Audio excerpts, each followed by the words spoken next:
Quilters, it's Pam from AccuQuilt. Are you loving our new studio dies? Aren't they great? So here's a new studio die that you could use either to make as a gift for your children or grandchildren or for a baby shower, or maybe you want to sell them. This is a great project to do that. So it's really easy with the burp cloth. So I'm going to show you how we're going to cut out both pieces to put together. So there's a couple of different ways you can sew them together. The one we're going to demonstrate today, we're going to actually put right sides together, sew around the edges, turn it inside out, and then do a little top stitch on. But you can use all sorts of fabric. We're going to use cuddle fabric from our friends at Shannon Fabrics, but you could use fleece, you could use flannel, you could use terry cloth. If you were using terry cloth, you could actually put wrong sides together, cut out the burp cloth, and then just do a 1/4 inch seam top stitch around it or a decorative stitch, and you wouldn't even have to turn them inside out. Also, these are great to applique on. Maybe you want to add, these are monkeys. You could add some fun little applique to it, or maybe you want to embroider people's names on it. How fun would that be? So let's show you how easy it is to make these burp cloths. So right here is our two-tone foam. This is going to show you where to lay the fabric. So I'm going to take my die just like this.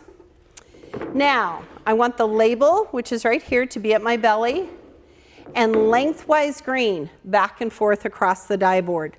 The reason is that lengthwise green is really tight, and you're going to get a good clean cut every time.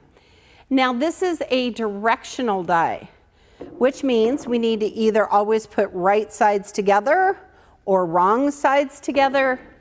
You could fan fold back and forth, but you don't want to stack them. You want to make sure that the right sides are together or the wrong sides are together. Then we're going to take our die, put it right here into our Studio 2 fabric cutter.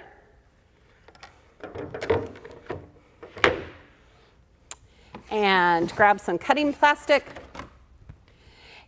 Once this die was released, I realized there are so many people I could make burp cloths for. This is really kind of a fun project. All right, ready? Turn the handle 90% faster than with rotary cutters or scissors.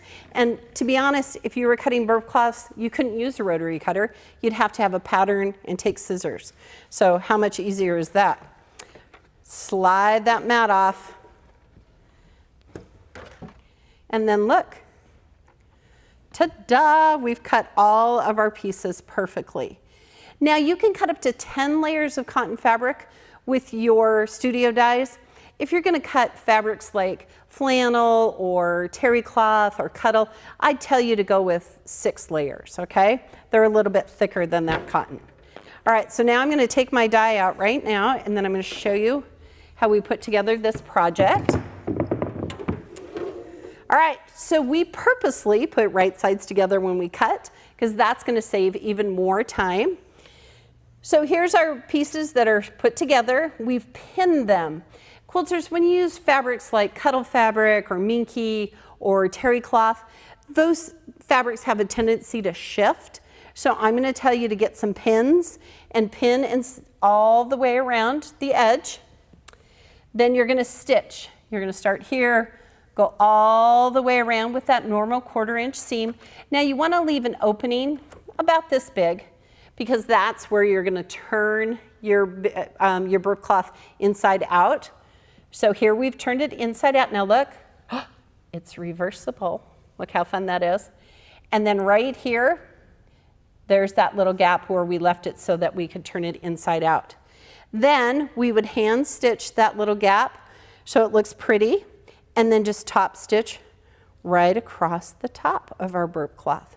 So look how fast and easy that went together. So think if you could cut 4 at a time, that would be so much faster than cutting them by hand. Quilters, we would love to see your finished projects. You can post them at AccuQuilt.com.